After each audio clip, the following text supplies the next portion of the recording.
sunod-sunod na kayo agad, di ba? So, dito muna sa Video City, paanong kilig or chemistry or partnership yung makikita namin na talagang i-warranted na follow-up project immediately even if hindi pa ito napapanood? Sige. Kasi feeling ko hindi kami hard sell. Like, puso kami kung magtrabaho.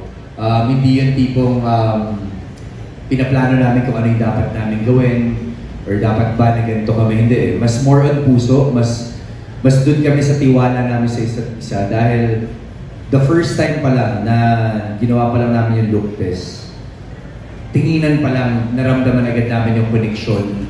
Naramdaman agad namin na okay, magtutulungan tayo sa buong duration ng pag-shoot natin.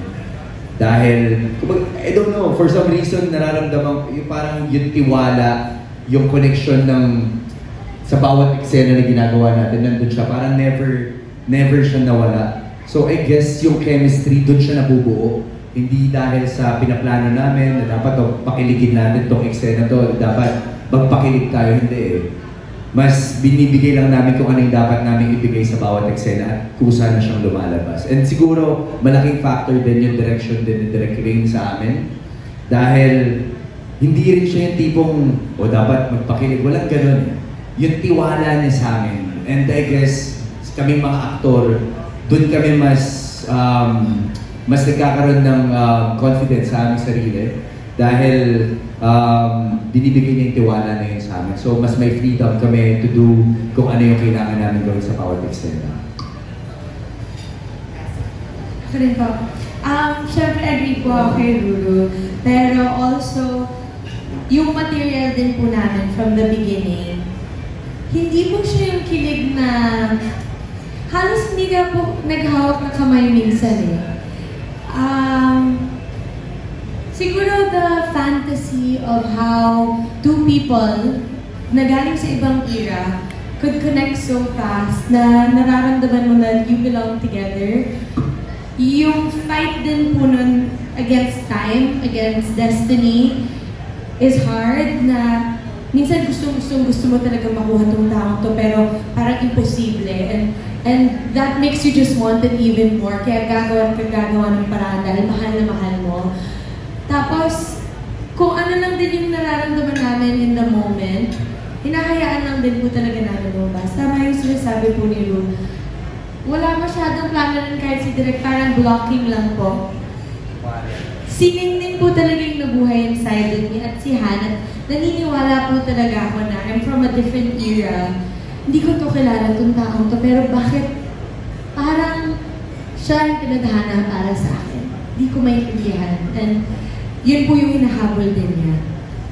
Ayan. And then follow up na lang, meron ba kayong kwento behind the scenes, Ru and Yasi, na doon nyo na-experience kung gaano ka saya maging leading lady or leading man ng isa't isa? Sige, ako ulit. Si Yasi kasi, I mean, yung pagiging leading lady niya, hindi lang naman sa set nangyayari or sa actual eksena eh.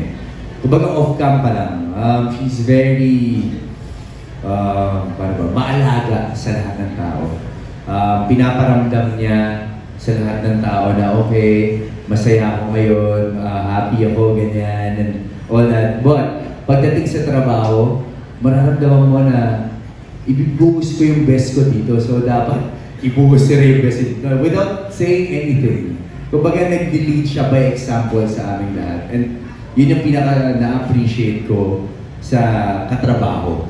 Kasi puso siya kung magtrabaho and ganun din ako. So parang kung ganun yung katrabaho mo, alam kong may magandang mangyayari doon sa ganong klaseng team up. So I'm very happy na si Yasi nakatrabaho sa proyekto na to.